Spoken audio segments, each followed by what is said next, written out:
Happy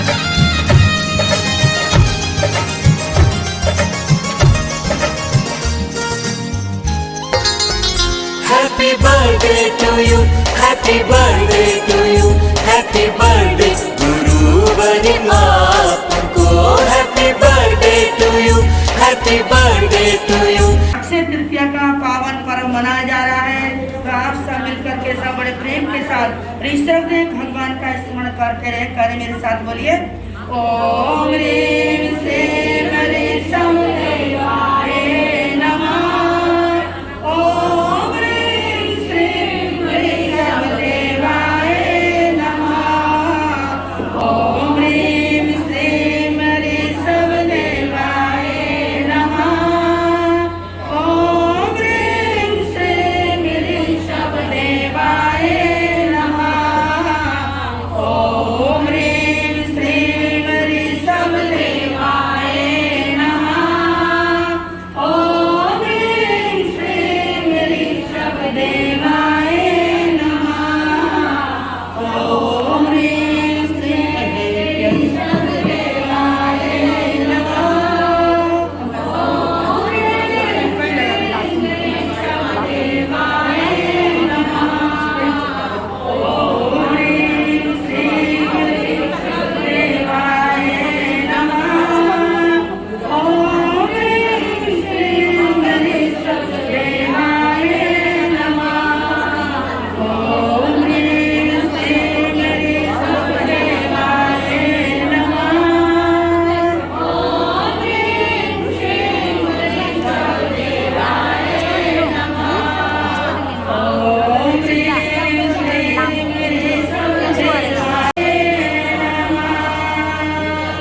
बोले श्री ऋषभ देव भगवान की, आदिनाथ भगवान की। आज प्रथम का श्री ऋषभ देव भगवान का पारणा महोत्सव। उन्होंने जब दीक्षा ली, दीक्षा लेकर के जैसे चल दिए, मौन धारण किया हुआ था, तो किसी को मालूम नहीं था कि जैन साधु को आहार कैसे दिया जाता है। वो कोई विधि विधान जानते ही नहीं थे। और उस समय बड़े भोले भद्रिक मनुष्य हुआ करते थे, तो उनको मालूम ही नहीं था तो वो क्या करते थे। और कोई कुछ लेकर आमने सामने ऐसे आते थे। तो वहाँ करना क्या है, तो गलियों में ऋषभ देव भगवान विचरण कर रहे हैं। गलियों में घूम रहे आदि सरकार, गलियों में घूम रहे आदि सरकार। जनता ने समझे ना, जनता ने समझे ना, मौन इशारे। गलियों में घूम रहे आदि सरकार, गलियों में घूम रहे आदि सरकार। जब ऋषभ देव आदिनाथ भगवान गलियों में विचरण कर रहे थे, घूम रहे थे, लेकिन वो मौन थे, तो मौन इशारे कोई भी समझता नहीं था। कोई तो सुंदर कन्या श्रृंगार कर लाता कि ये अयोध्या के राजा हैं, तो इनके साथ अपने बेटी की शादी कर दी, वो लेकर आते। कोई हीरे सोचते इनको क्या, चलो राजा हैं तो इसलिए उनके लिए हीरे पन्ने का थाल भर कर के, मोतियों का थाल भर कर के सामने लाते और भगवान छोड़कर वो आगे निकल जाते। क्या उन्हें हीरे मोती की जरूरत थी? बोलो सब, जरूरत थी क्या? नहीं थी। क्या वो सुंदर कन्या की जरूरत थी? नहीं थी, वो भी नहीं थी, कुछ भी नहीं था। तो आगे निकलते कोई फल सब्जियां वगैरह, तरह तरह की बढ़िया बढ़िया चीजें, कोई हाथी घोड़े चतुरंगिनी सेना आदि लाकर सामने करते हैं, लेकिन भगवान एकदम मौन आगे निकल जाते हैं। ऐसे करते करते 12 महीने व्यतीत हो गए। तो उनको आज के दिन विचरण करते हुए अयोध्या हस्तिनापुर नगरी के अंदर वहाँ पर पधारे। तो वहाँ पर उनका जो पुत्र था श्रेयांश कुमार, तो उसको भी सपना दिखलाई दे रहा था और कई सपने उस दिन किसी को दिखे। अभी हमारी सारगी जी महाराज जी बताएंगी, बोलेंगी और मैं संक्षिप्त में थोड़ी बताऊंगी। तो इस तरह से जैसे तो मैंने आपके लिए छोड़ूंगा, मैं नहीं बोलूंगी। आप हमारे महाराज जी मेरे को सुनते रहते हो, सबको चिंता है मैं बोलने जाती हूँ ना, चुप नहीं होती। हाँ, तो इसलिए ऐसा है।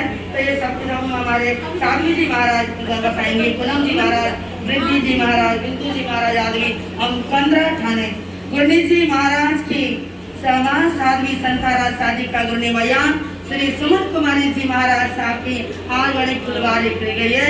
पूरे 15 ठाणे से आपके राम पार्क के अंदर ये आना हुआ है और अक्षय तृतीया का पावन प्रसंग ऋषभ देव भगवान के पारण का परम प्रसंग अक्षय तृतीया का, तो हम सबका यहाँ पर आना हुआ।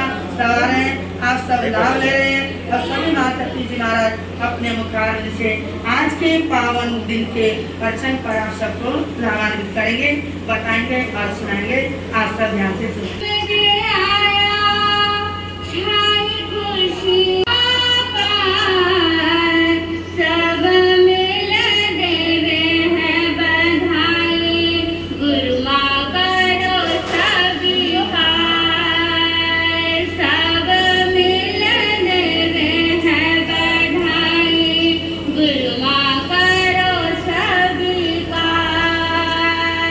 गुरु भक्ति में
सुनने का क्या करेंगे, प्रयत्न करेंगे। बोलिए ऋषभदेव भगवान की संथारा साधिकाओं प्रवर्तनी दातुनी महासती श्री सुमन कुमारी जी महाराज की धर्म प्रभाविका महासाध्वी श्री राधा जी महाराज की जन शासन ज्योति गुणिवया महासाध्वी श्री गीता जी महाराज की प्रवचन प्रभाविका महासाध्वी श्री पूनम जी महाराज की जय गुरुनी जी महाराज, जय जय सुमन गुरुनी जी महाराज। सभी बोलेंगे, कोई भी चुप नहीं रहेगा। जय गुरुनी जी महाराज, जय जय सुमन गुरुनी जी महाराज।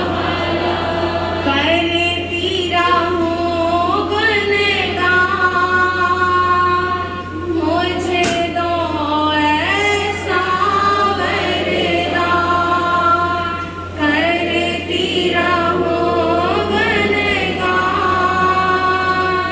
मुझे दो ऐसा वरदान, तेरा नाम ही लेकर गुरनी, तेरा नाम ही लेकर गुरनी, मैं शुरू करूं व्याख्यान, मैं शुरू करूं व्याख्यान। जय गुरुनी जी महाराज, जय जय सुमन गुरुनी जी महाराज। सर्वप्रथम महाविद्य क्षेत्र में विराजमान सिकंदर आदि परमात्मा के चरणों में मेरा भाव भरा वंदन नमन। आराध्य गुरुदेवों का स्मरण करते हुए उनके पवित्र पावन चरण कमलों में एवं मम जीवन निर्माती गुणी शिखरा एवं गुणी तुल्या समस्त साधुगण के चरणों में मेरा कोटि चाह वंदन नमन अभिनंदन। गुरु दरबार में उपस्थित धर्म प्रेमी बंधुओं, सुशीलवती माताओं एवं बहनों, आज का दिवस बड़ा पावन दिवस है।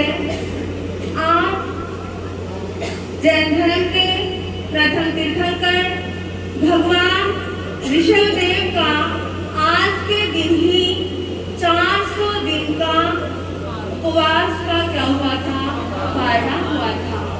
और आज के ही दिन धर्म प्रभाविका मां साध्वी श्री राधा जी महाराज साहब का इस धरती पर अवतरण हुआ था। आज उनका 60वां जन्म दिवस है। तो कितना सुंदर शुभ दिन है और आप सभी यहाँ पर अनुमोदन हेतु गुरु दरबार में ऐसी गर्मी में आप सभी यहाँ पर पधारे हैं। तो आइए जानते हैं भगवान ऋषभदेव के विषय में। भगवान ऋषभदेव जैन धर्म के प्रथम तीर्थंकर आदिनाथ भगवान कहो या ऋषभदेव भगवान कहो, उनके दो नाम थे।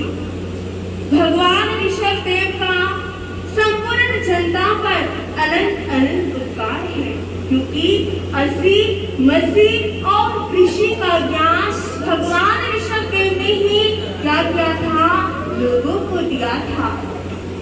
जब भगवान ऋषभदेव दीक्षित हुए तो जनता जैन धर्म से, जैन साधु से अपरिचित थी। उन्हें ये नहीं मालूम था कि जैन संत को क्या दिया जाता है, क्या पहनाया जाता है। भगवान ऋषभदेव घर घर में घूम रहे हैं, लेकिन कोई लोग उनके लिए रत्नों की थाली लेकर के आ रहे हैं, कोई जेवर दे रहे हैं, कोई मणि माणिक्य दे रहे हैं, और कोई कोई तो अपनी कन्या को क्या कर रहे हैं, भगवान के आगे लाकर रख रहे हैं। क्योंकि जनता क्या थी, अनभिज्ञ थी। यूं कह लो कि भगवान ऋषभदेव का पूर्व जन्म का अंतराय कर्म था, जिसके कारण उन्हें क्या नहीं हुआ, आहार पानी की उन्हें प्राप्ति नहीं हो रही। भगवान घर घर जाके घूमते, लेकिन उनको के लिए नहीं पूछता, और सभी चीज पूछते लेकिन आहार पानी नहीं पूछते। लोग सोचते ये क्या पूछे, ये तो सामान्य सी चीज है, क्योंकि जनता क्या सोचती कि ये राजा है, ये बड़े लोग हैं, इनको आहार पानी क्या पूछा जाए। इसलिए उनको क्या करते थे, धन दौलत जेवरात ये सब चीजें ही भगवान आदिनाथ को पूछा करते थे। समय बीतता चला गया, उनका शरीर का संठान ऐसा था कि आहार पानी ना मिलने से उनका शरीर क्या हो गया, मुरझा गया।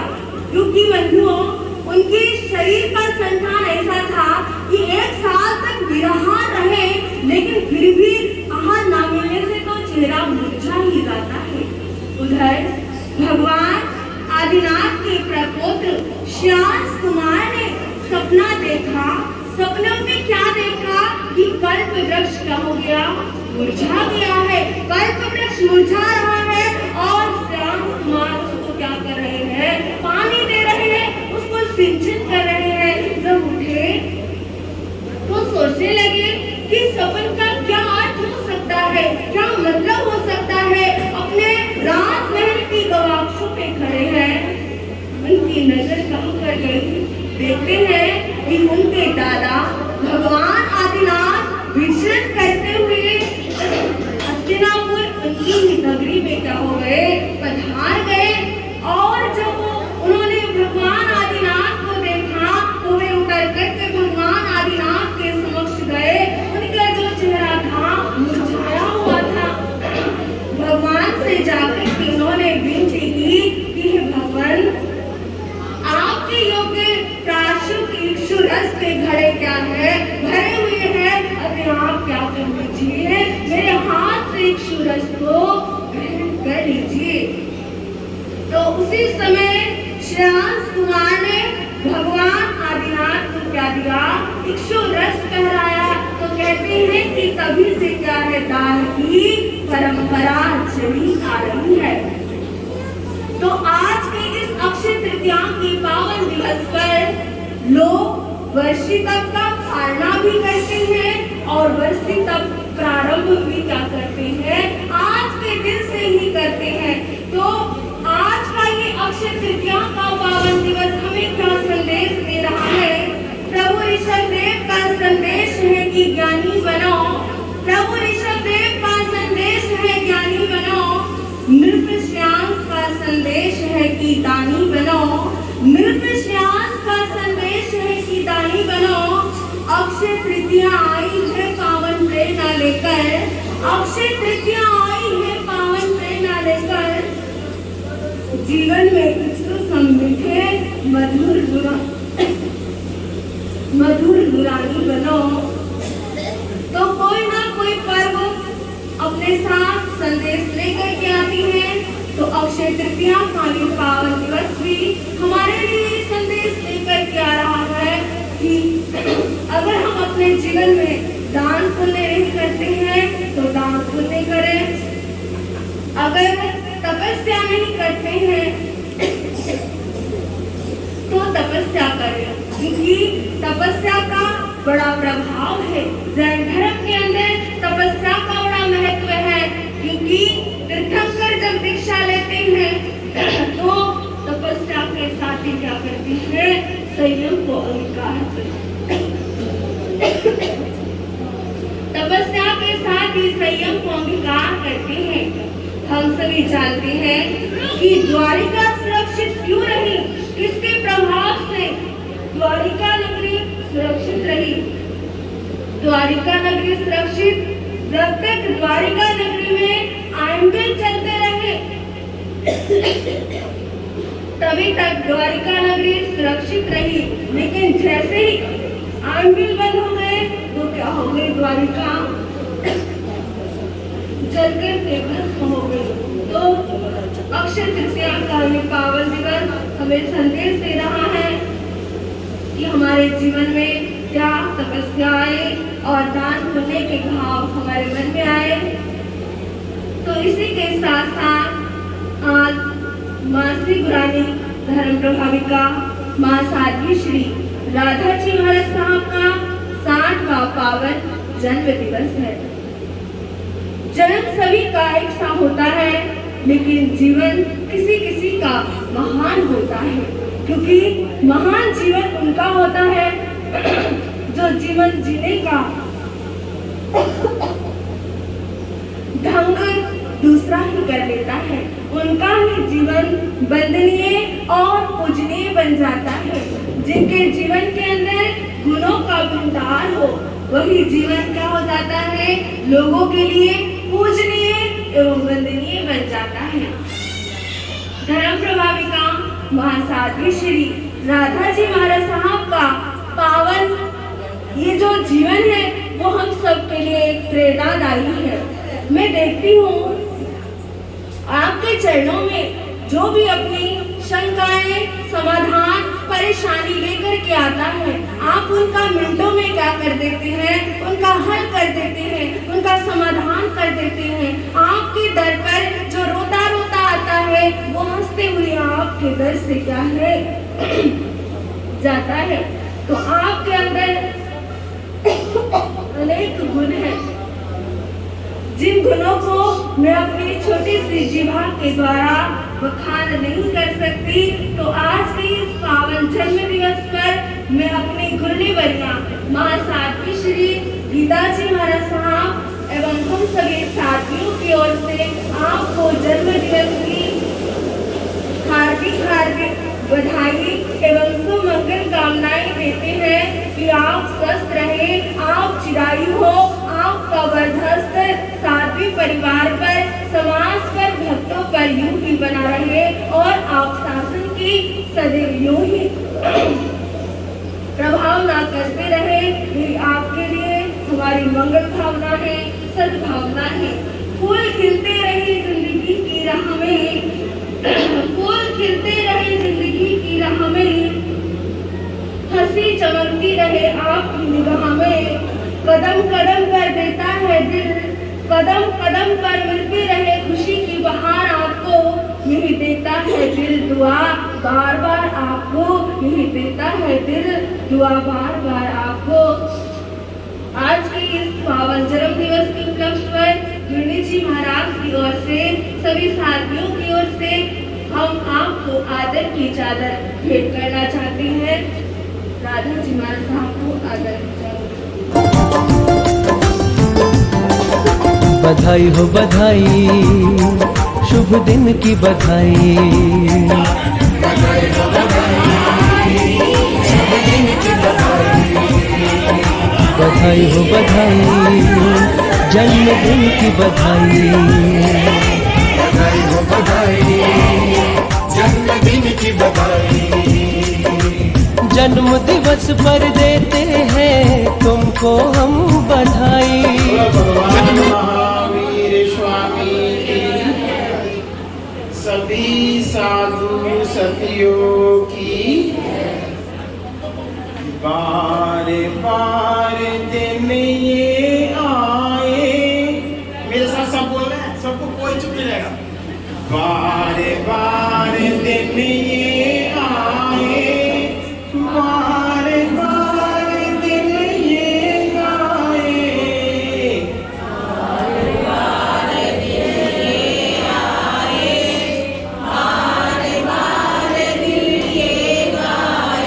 तू जिए हजारों साल, ये मेरी है आरज़ू।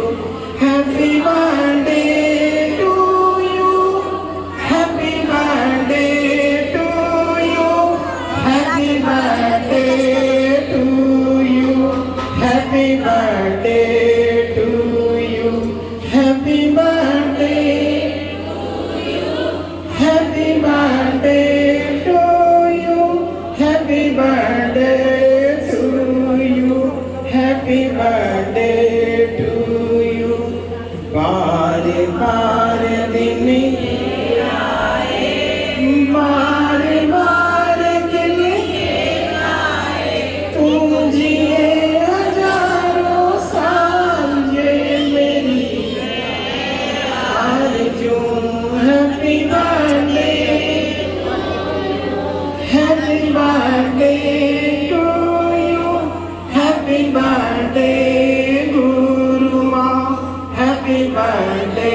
गुरुमा कल्प वृक्ष तुम हो मेरे।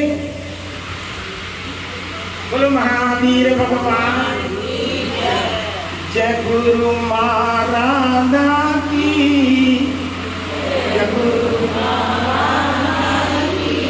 ज्ञान के सागर की, करते रहो जय जयकार जय गुरु महाराधा की, ज्ञान के सागर की, करते रहो जय जयकार। ये अवसर आएगा बार बार जय गुरु महाराधा की, ज्ञान के करते रहो जय जयकार। आनंद बहुत आया जब से आप पधारे, आनंद बहुत आया जब से आप पधारे। धन्य हो गए हम सब पाकर के दर्श तुम्हारे, धन्य हो गए हम सब पाकर के दर्श तुम्हारे। चरणों में आपके वंदन बार बार जय गुरु माँ, ज्ञान के करते रहो जय जयकार। ये अवसर आए न मारे जय गुरु माँ, ज्ञान के करते रहो जय जयकार। वाणी इतनी मीठी लगती है सबको प्यारी,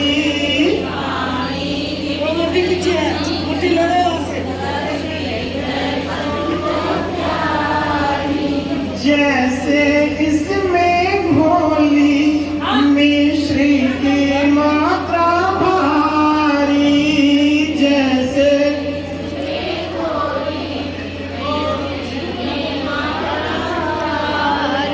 चरणों में आपके वंदन बार बार जय गुरु माँ। भाई सब बोलो इतने सारे लोग जय गुरु माँ, ज्ञान के करते रहो जय जयकार। ये अवसर जय गुरु माँ, ज्ञान के करते रहो जय जयकार, करते रहो जय जयकार, करते रहो जय जय। बोलो राधा जी महाराज की। देवा गुरु हो गंगा जमुना में गुरु माँ तेरी जिंदगानी रहे। देवा गुरु देवा गुरु देवा। थाना साधिका महासाधि श्री सुमन कुमारी जी महाराज की जय। तो भाई बहनों, आप सभी कृपया शांति का दान दें और आप सभी का ध्यान हमारी ओर होना चाहिए। आप सभी मेरे साथ साथ बड़े अच्छे स्वर से बड़े प्रेम के साथ बोलेंगे, हमारी और आपका ध्यान होना चाहिए। जय गुरनी जय गुरनी आज सभी मिल गाएंगे। बोलो जय गुरनी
मेरे धर्म प्रेमी बंधुओं एवं शीलवती बहनों, जैसा कि आप सभी को विदित है, आज दो पावन प्रसंग है।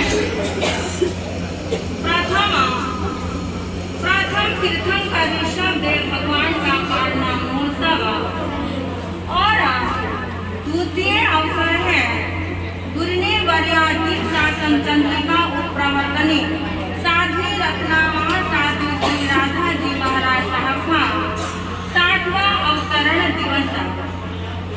आज वो 60वें वसंत में प्रवेश कर रही हैं। हम सबकी ओर से बहुत बहुत बधाई, शुभकामनाएं हम दे रहे हैं, क्योंकि आप सभी एकत्रित हुए हैं। आप सबकी भी शुभकामनाएं गुरुदेव वर्या जी महाराज साहब के साथ में है। जैसा कि अभी आपने साध्वी प्रीति जी महाराज से भगवान ऋषभदेव के विषय में श्रवण कर दिया है, और आज का जो अक्षय तृतीया का पावन पर्व है, केवल जैन धर्म के अंदर ही नहीं, सनातन धर्म के अंदर भी अक्षय तृतीया का पावन पर्व बड़े अच्छे तरीके से इसकी पूजा आराधना करी जाती है। जो अक्षय है, अक्षय का मतलब क्या है? जो कभी क्षय ना हो, खत्म ना हो, वो अक्षय कहलाता है। और आपका धन अक्षय रहे, आपका स्वास्थ्य अक्षय रहे, और आपका जो परिवार है वो भी प्रेम, आपका जो प्रेम है वो भी अक्षय बना रहे। यानी आपके जीवन के अंदर जो अक्षय है वो कभी क्षय नहीं हो। तो इस प्रकार की शुभकामनाएं आप सभी के लिए है। आज के दिन दान करने की परंपरा प्राचीन समय से चली आ रही है। सनातन धर्म के अंतर्गत भी माना जाता है कि आज के दिन दान अवश्य करना चाहिए। वो अपनी श्रद्धा है, कहीं पर बताते हैं का दान देना चाहिए, कहीं पर बताते हैं सफेद वस्त्रों का दान करना चाहिए। दान अवश्य ही करना चाहिए, क्योंकि दान से मनुष्य का जो भाव है वह घट जाता है, और दान के द्वारा उसके आत्मा का कल्याण भी संभव हो जाता है। और दूसरा पावन प्रसंग, जिन शासन चंद्रिका गुरुने वर्या साध्वी रत्ना श्री राधा जी महाराज साहब का पावन जन्म महोत्सव। हे गुरुनी जी महाराज, हम आपके विषय में और आपको क्या दें कुछ समझ में नहीं आता है, क्योंकि जो आपका जीवन है बड़ा वैराग्यमय जीवन है, और किस प्रकार से आपने संघर्ष करते हुए संयम लिया, परिवार वालों की आज्ञा नहीं होते हुए भी इस प्रकार से अपने मनोबल को मजबूत बना करके आपने संयम को स्वीकार किया। आप सभी गुरुने वर्या जी महाराज साहब से परिचित हैं। ऐसा नहीं है कि आप जानते नहीं हैं। आप सभी जितने भी भक्तगण बैठे हुए हैं, गुरुने वर्या जी महाराज के श्री चरणों में आप सभी का आना जाना लगा रहता है। तो ऐसे गुरुने वर्या जी महाराज साहब, जिनका जीवन और जिनके जीवन के विषय में कुछ कहना सूर्य को दीपक दिखाने के समान है, और सागर में से गागर भरने के समान है। गुरुनी जी महाराज स्वयं भी हंसते रहते हैं, मुस्कुराते रहते हैं, और कभी इधर कभी उधर इस प्रकार से करते रहते हैं।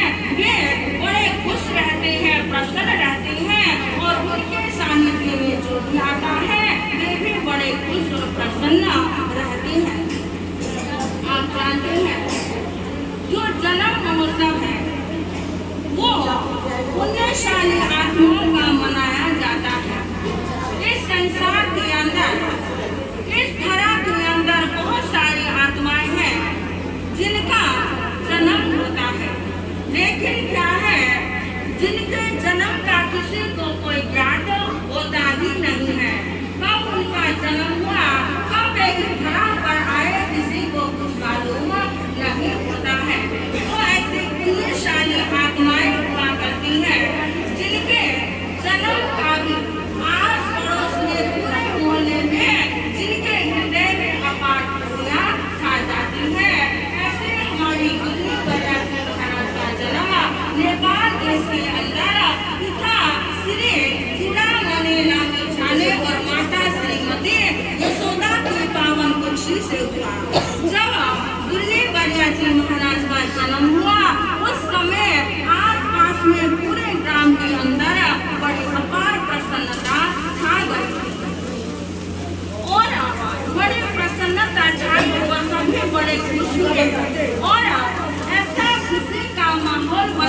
विचार करते हैं कि कन्या हुई है तो क्या खुशी मनाई जाए। भला कन्या की भी कोई खुशी मनाई जाती है, जब बेटा होता है उसकी खुशियाँ मनाई जानी चाहिए। लेकिन इनके परिवार में जो कि वैष्णव धर्म से है, वहाँ पर किसी प्रकार की कोई ऐसी बात नहीं थी। अपार खुशियाँ मनाई गई उनके आंगन में घर में। ये देखो हमारे यहाँ पर एक कन्या ने, एक लक्ष्मी ने जन्म लिया है, तो इस प्रकार से उनकी खुशियाँ। और फिर देखो धीरे धीरे जब वे किशोर अवस्था के अंदर आ गए, उस समय जो वाचनाचार्य पूज्य श्री विशाल मुनि जी महाराज साहब और भीष्म पितामह पूज्य श्री सुमति प्रकाश जी महाराज साहब जो उस समय मेरठ के अंतर्गत विराजित है, तो विशाल मुनि जी महाराज साहब आपके सांसारिक मामा जी लगते हैं। उनके पावन प्रेरणा के द्वारा, क्योंकि गुरुदेव वर्या जी महाराज के जीवन के विषय में यदि विस्तार रूप से बताऊंगी तो वो शायद खत्म ही ना हो। इतना रोचक इनके जीवन का प्रसंग है। तो उनके पावन प्रेरणा के द्वारा गुरुदेव जी महाराज यहाँ पर संठारा शादी का महासाथी श्री सुमन कुमारी जी महाराज साहब के पावन चरणों में आए, जहाँ पर एक बरस तक रहने के पश्चात फिर माता पिता अपने घर पर लेकर गए कि हम वैष्णव धर्म को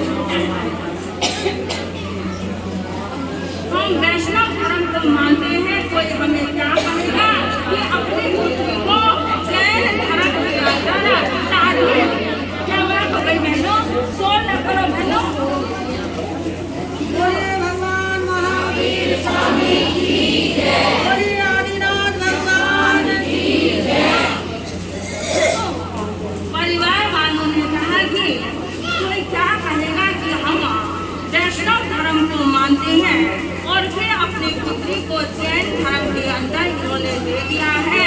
ऐसा विचार करते हुए उन्हें धर्मर लेकर गए और 1 महीने तक के धर्मर रहे।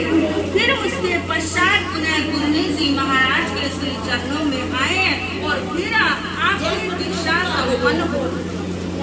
तो गुरुदेव जी महाराज आपके विषय में क्या कहें और क्या नहीं कहें। अब समय की भी लिमिट है, समय की भी मर्यादा है। अंत में मैं केवल इतना ही कहते हुए उगता हुआ सूरज रोशनी दे आपको, उगता हुआ सूरज रोशनी दे आपको, खिलता हुआ फूल खुशबू दे आपको। हम तो कुछ देने के काबिल नहीं है, हम तो कुछ देने के काबिल नहीं है। देने वाला लंबी उम्र दे आपको, देने वाला लंबी उम्र दे आपको।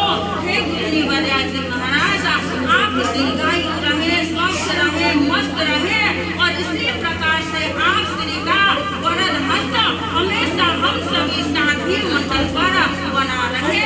और अंत में सभी बड़े प्रेम के साथ में बोलेंगे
उपस्थित धर्म प्रेमी भाइयों एवं बहनों, आप बहुत देर से सुनते आ रहे हैं भगवान ऋषभ देव जी के बारे में और दुर्नी वरिया के बारे में। आज का ये पावन प्रसंग दो घटनाओं को लेकर के आया है। एक प्रथम तीर्थंकर भगवान ऋषभ देव जी का पारना उत्सव और दूसरा दुर्नी वरिया जी का 60वां अवतरण दिवस। ये दोनों ही दिवस सामान्य जनों के लिए प्रेरणा स्रोत है, क्योंकि महापुरुषों के जीवन में जो भी घटित होता है उसका प्रभाव जनमानस पर पड़ता है। आज प्रथम तीर्थंकर भगवान ऋषभ देव जी का पारना हुआ था। आप सभी को विदित है, तीर्थंकरों का पारना खीर से हुआ था और केवल भगवान ऋषभ देव जी का पारना भिक्षु रस से हुआ। आज का दिन भावनात्मक संबंध से भगवान ऋषभ देव से जुड़ा हुआ और साथ ही दुर्नी वरिया महासाध्वी श्री राधा जी महाराज साहब के जीवन से भी जुड़ा हुआ है। बंधुओं, भगवान ऋषभ देव आदि प्रभु थे, इसीलिए इनको आदिनाथ भी कहते हैं। आदि नाम क्यों पड़ा? पूर्ण हो जाती थी, इसलिए लोगों का जीवन क्या था? अकर्मण्य। वो कर्म नहीं करते थे, तो इस प्रकार से उनका समय व्यतीत होता था। लेकिन जैसे ही भगवान आदिनाथ का जन्म हुआ तो युग ने क्या है, करवट बदल गया। अब युग बदल गया। तीर्थंकरों को 3 ज्ञान गर्भ में होते हैं। जैसे ही भगवान का जन्म हुआ और भगवान भी जान गए उस समय की स्थिति से, तो भगवान ने सोचा कि अब कुछ क्या है, परिवर्तन करना चाहिए, सृष्टि का परिवर्तन करना चाहिए। वैसे तो सृष्टि का परिवर्तन होता नहीं है, वो अनादिकाल से वो चलता रहता है। लेकिन जो आदि तीर्थंकर होते हैं, प्रथम तीर्थंकर होते हैं, वो सबसे पहले धर्म और कर्म का क्या करते हैं, परिवर्तन करते हैं। तो उन्होंने कर्म करने की कला सिखाई किसने? आदिनाथ भगवान। उसके लिए 64 कलाओं का, स्त्रियों के लिए 64 कलाओं का, पुरुषों के लिए 72 कलाओं का क्या किया, निर्माण किया। तो भगवान ने 80, 80, 30 आदि से लेकर 64 कलाएं और 72 कलाएं जनता को सिखाई। तो बंधुओं, इसीलिए भगवान आदिनाथ के रूप में क्या है, जाने जाते हैं। उन्होंने कर्म करने की कला सिखाई, इसके साथ ही साथ धर्म नीति भी सिखाई, क्योंकि उस समय के लोग कर्म और धर्म से अनभिज्ञ थे। तो जैसे ही भगवान ने ये सब कुछ सिखाया और भगवान के समय से ही फिर ये शादी का भी क्या है, ये शादी विवाह की प्रथा भी जभी से ही चली थी, क्योंकि पहले शादी नहीं होती थी। तो इस प्रकार से भगवान ने सब कलाएं सिखाई। अब सब लोग क्या है कृषि करने लगे, अस्सी मसीह इत्यादि का ज्ञान सीखने लगे। भगवान आदिनाथ के 100 पुत्र थे, 2 पुत्रियां थी, ब्राह्मी और सुंदरी। तो ब्राह्मी और सुंदरी के लिए उन्होंने क्या दिया, यानी ब्राह्मी को अक्षर लिपि, जिसको हम ब्राह्मी लिपि कहते हैं, उसका ज्ञान दिया ब्राह्मी को, और सुंदरी को क्या दिया, अक्षर का ज्ञान दिया। तो बंधु आज भी क्या है, ब्राह्मी लिपि प्रसिद्ध है, ख्याति प्राप्त है उसको। तो ये भगवान आदिनाथ ने ये ब्राह्मी लिपि अपनी पुत्री ब्राह्मी को क्या है सिखाई। तो इस प्रकार भगवान आदिनाथ का जनमानस पर बड़ा उपकार है। उन्होंने युग को क्या पलटा, परिवर्तन किया। इसीलिए भगवान को आदिनाथ कहते हैं, प्रथम तीर्थंकर, आदि तीर्थंकर कहते हैं, क्योंकि इस अवसर को निकाल के प्रथम तीर्थंकर बनने का सौभाग्य भगवान। आज का ये जो दिन है, ये जो उत्सव है, ये भी तो दान धर्म से जुड़ा हुआ। किससे जुड़ा हुआ है? दान धर्म से जुड़ा हुआ है। जिस समय भगवान आदिनाथ दीक्षित हुए, 4000 पुरुषों के साथ दीक्षित हुए। दीक्षा लेने के बाद भगवान को कर्करी आहार नहीं मिला, निर्दोष आहार नहीं मिला, क्योंकि उस समय के लोग आहार देने की विधि को नहीं जानते। इसीलिए शेठ, राजा, महाराजा भगवान आदिनाथ के लिए हीरे, पन्ने, जवाहरात लेकर गया। और हमारे प्रभु, हमारे भगवान नंगे पैरों चल रहे हैं, तो वो रतन जड़ित जूतियां लेकर के क्या है भगवान को देने के लिए। क्या भगवान को इन चीजों की आवश्यकता थी क्या? नहीं, भगवान को तो आहार की आवश्यकता थी, लेकिन उस समय कोई आहार देने की विधि नहीं जानता था।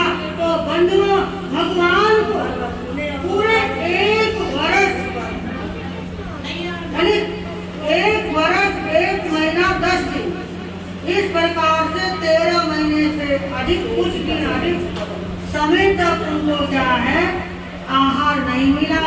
इसका भी कारण था भगवान आदिनाथ के कर्म, क्योंकि कर्म किसी को नहीं छोड़ते। तो आप कर्मों से डरिए, भगवान को भी कर्मों ने नहीं छोड़ा। तो आप और हम क्या है, कुछ भी नहीं। और वो कर्म किस अवस्था में भगवान ने बांधे आपको पता नहीं होगा। किस अवस्था में, किस रूप में भगवान आदिनाथ ने जो कर्म बांधे थे, वो कर्म उसे भागते थे, पहले भागते नहीं उसे भागते। क्योंकि जिस समय भगवान ने यानी किसानों को अनाज पैदा करना सिखाया। क्या करना सिखाया?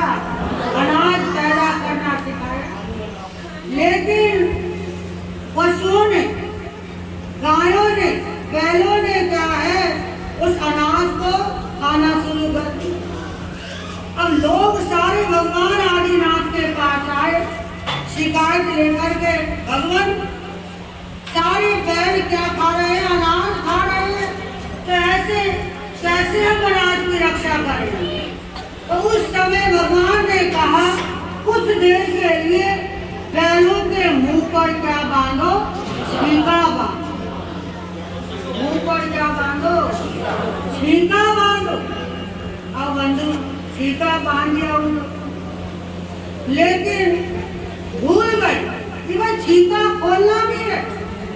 भगवान भी कुछ भूल गए, कर्म थे उनके, और लोग भी भूल गए। लोगों को तो पता ही नहीं था, जब भगवान कहते तो वो खोल देते, लेकिन भगवान भूल गए, ध्यान नहीं रहा।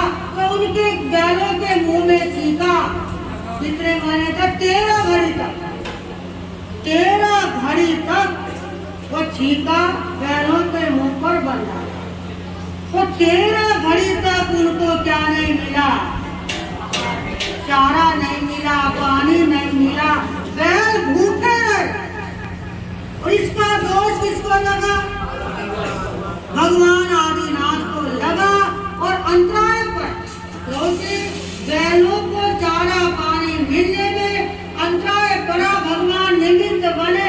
इस कारण से बंधु 13 घड़ी के 13 महीने से अधिक क्या हो गया? जो कर्मों का कर्जा कितना बढ़ा? जैसे कि रुपये के ऊपर, पैसे के ऊपर ब्याज बढ़ता ही जाता है, मूल से भी ज्यादा ब्याज हो जाता है। अगर ब्याज ना चुकाओ तो मूल से भी ज्यादा क्या हो जाता है? ब्याज हो जाता है।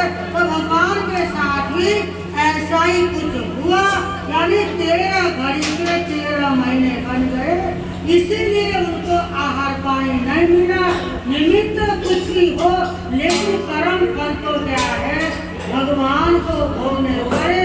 तो 13 महीने पूरे हो गए तो विचरण करते हुए, आहार की गणना करते हुए, निर्दोष आहार की त्याग खोज करते हुए भगवान हस्तिनापुर नगर में पहुँच।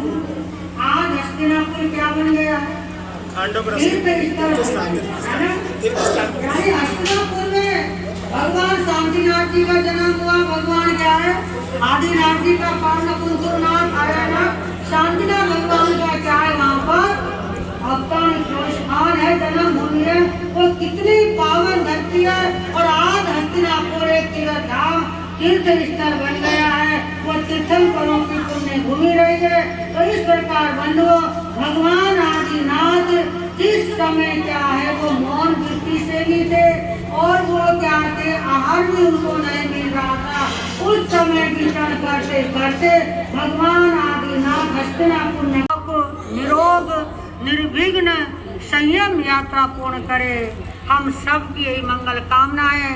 आपने जिस चादर को समाज के सामने लिया था, आज तक आपकी चादर बड़ी बेदाग रही है, बड़ा सही है। तो हम आप सबको बहुत बहुत बधाई शुभकामना देते हैं।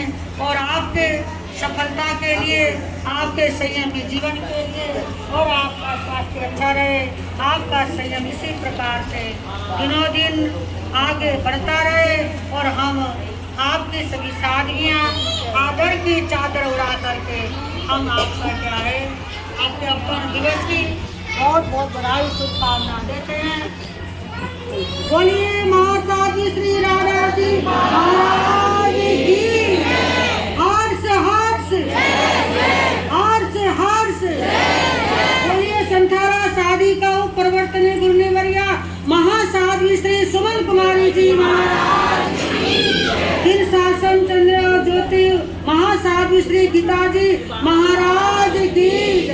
प्रवचन प्रभाविका महासाध्वी श्री बिंदु जी महाराज की।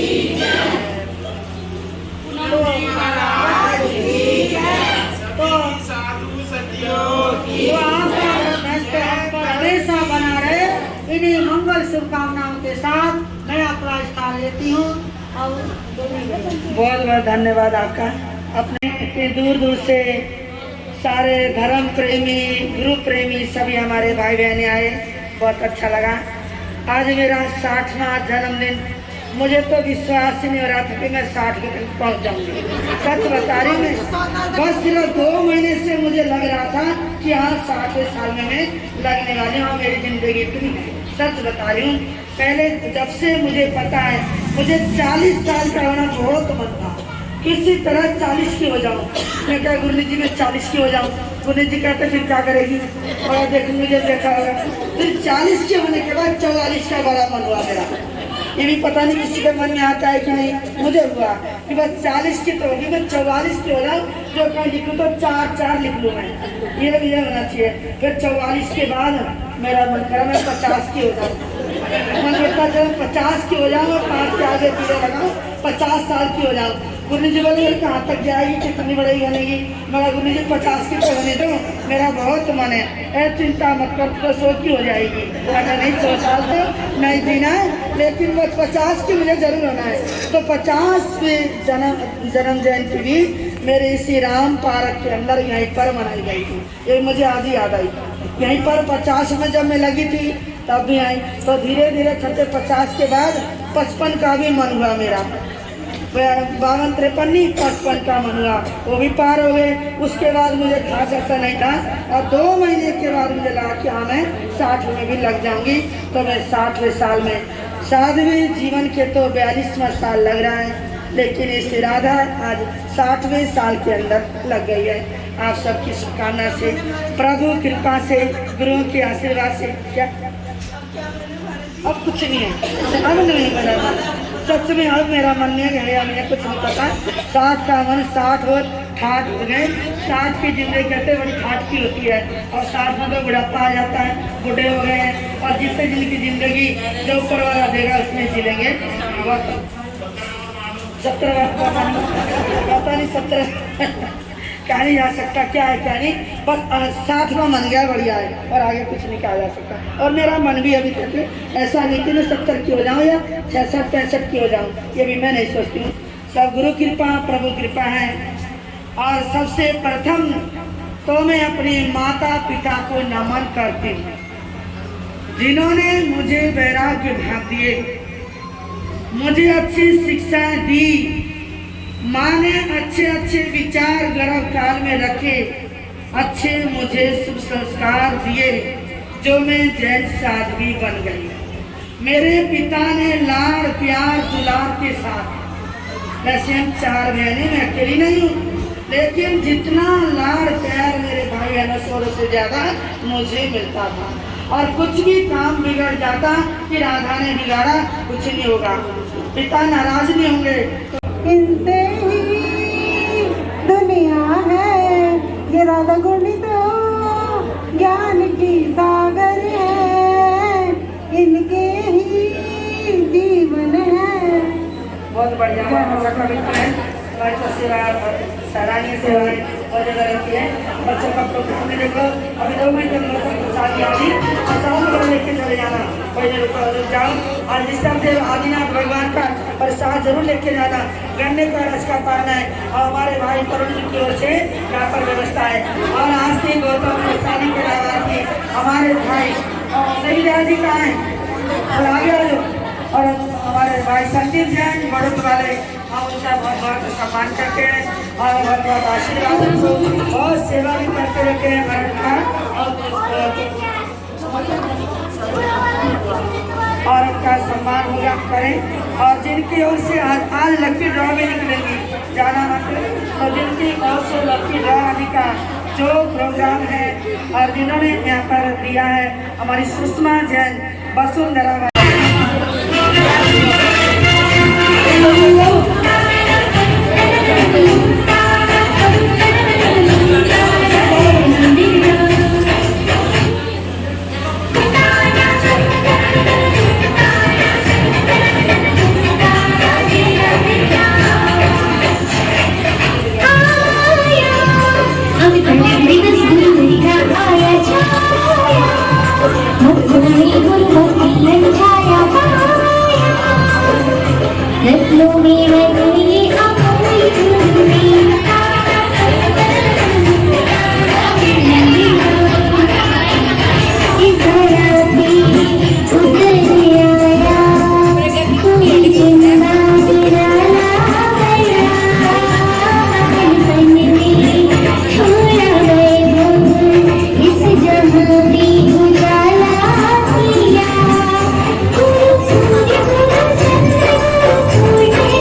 खुशियों भरा जन्म दिवस है मेरे प्रभु का।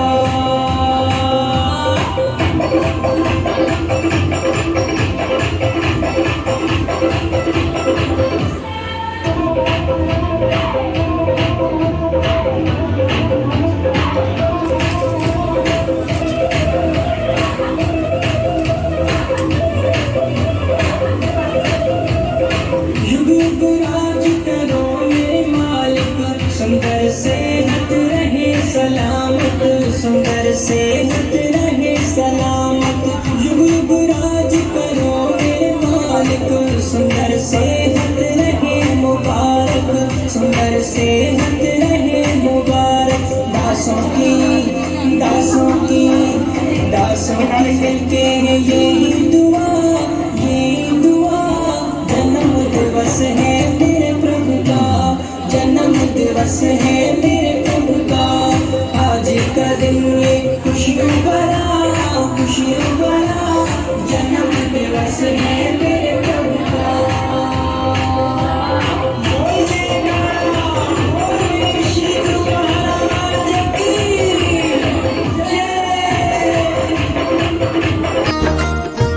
मांगते ही रहते तुझसे सांझ सवेरे, हाथ ये फैले रहते सामने तेरे, हाथ ये फैले रहते सामने तेरे। तूने खूब दिया भगवान, तेरा बहुत बड़ा एहसान, तेरा बहुत बड़ा एहसान तूने खूब दिया भगवान, तूने खूब दिया भगवान, तेरा बहुत बड़ा एहसान, तेरा बहुत बड़ा